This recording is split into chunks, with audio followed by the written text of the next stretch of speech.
Bacaan liturgi Jumat 9 September 2022, Hari Biasa Pekan Biasa ke-23. Perayaan fakultatif Santo Petrus Claver, Imam. Bacaan dari surat pertama Rasul Paulus kepada jemaat di Korintus. Saudara-saudara, memberitakan Injil bukanlah suatu alasan bagiku untuk memegahkan diri. Sebab bagiku itu suatu keharusan. Celakalah aku bila aku tidak memberitakan Injil.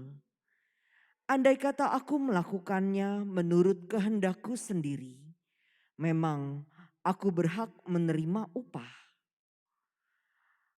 Tetapi karena aku melakukannya bukan menurut kehendakku sendiri, maka pemberitaan itu adalah tugas penyelenggaraan yang ditanggungkan kepadaku. Kalau demikian, apakah upahku? Upahku ialah bahwa aku boleh memberitakan Injil tanpa upah, dan bahwa aku tidak mempergunakan hakku sebagai pemberita Injil. Sebab sekalipun aku bebas terhadap semua orang, aku menjadikan diriku hamba semua orang, supaya aku dapat memenangkan orang sebanyak mungkin. Bagi semua orang, aku menjadi segala-galanya supaya sedapat mungkin memenangkan beberapa orang di antaramu. Segala-galanya itu kulakukan demi Injil, agar aku mendapat bagian di dalamnya. Tidak tahukah kalian bahwa dalam gelanggang pertandingan semua peserta turut berlari, tetapi hanya satu orang saja yang mendapat hadiah? Karena itu, larilah begitu rupa sehingga kalian memperolehnya. Tiap-tiap orang yang mengikuti pertandingan menguasai dirinya dalam segala hal.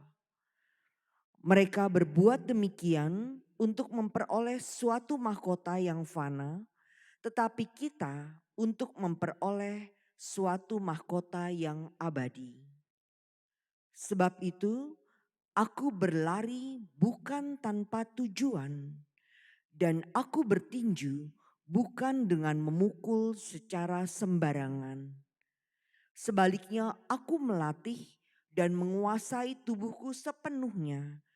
Jangan sampai aku sendiri ditolak sesudah memberitakan Injil kepada orang lain.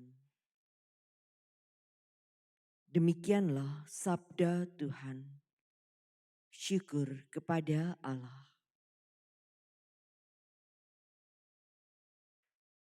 Betapa menyenangkan tempat kediaman-Mu ya Tuhan semesta alam. Betapa menyenangkan tempat kediaman-Mu ya Tuhan semesta alam. Jiwaku merana karena merindukan pelataran rumah Tuhan. Jiwa dan ragaku bersorak-sorai kepada Allah yang hidup. Betapa menyenangkan tempat kediaman-Mu ya Tuhan semesta alam. Bahkan burung pipit mendapat tempat dan burung layang-layang mendapat sebuah sarang tempat mereka menaruh anak-anaknya. Pada mesbah-mesbah-Mu ya Tuhan semesta alam, ya Rajaku dan Allahku. Betapa menyenangkan tempat kediaman-Mu ya Tuhan semesta alam. Berbahagialah orang yang diam di rumah-Mu, yang memuji-muji Engkau tanpa henti. Berbahagialah para peziarah yang mendapat kekuatan daripada-Mu, yang bertolak dengan penuh gairah. Betapa menyenangkan tempat kediaman-Mu, ya Tuhan semesta alam. Sebab Tuhan Allah adalah benteng dan perisai. kasih dan kemuliaan Ia berikan. Ia tidak menahan kebaikannya dari orang yang hidup tidak bercela.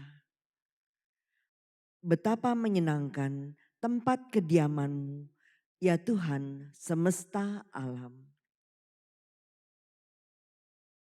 Haleluya, haleluya. Sabda-Mu ya Tuhan adalah kebenaran. Kuduskanlah kami dalam kebenaran. Haleluya. Inilah Injil Yesus Kristus menurut Lukas. Dimuliakanlah Tuhan. Pada suatu ketika, Yesus menyampaikan perumpamaan ini kepada murid-muridnya. Mungkinkah seorang buta membimbing orang buta? Bukankah keduanya akan jatuh ke dalam lubang? Seorang murid tidak melebihi gurunya, tetapi orang yang sudah tamat pelajarannya akan menjadi sama dengan gurunya. Mengapa engkau melihat selumbar dalam mata saudaramu, sedangkan balok dalam matamu sendiri tidak kau ketahui?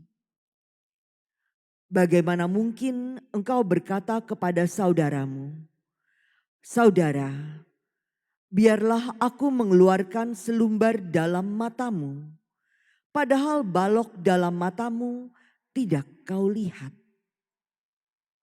Hai orang munafik, keluarkanlah dahulu balok dari matamu, maka engkau akan melihat dengan jelas untuk mengeluarkan selumbar itu dari mata saudaramu. Demikianlah sabda Tuhan. Terpujilah Kristus.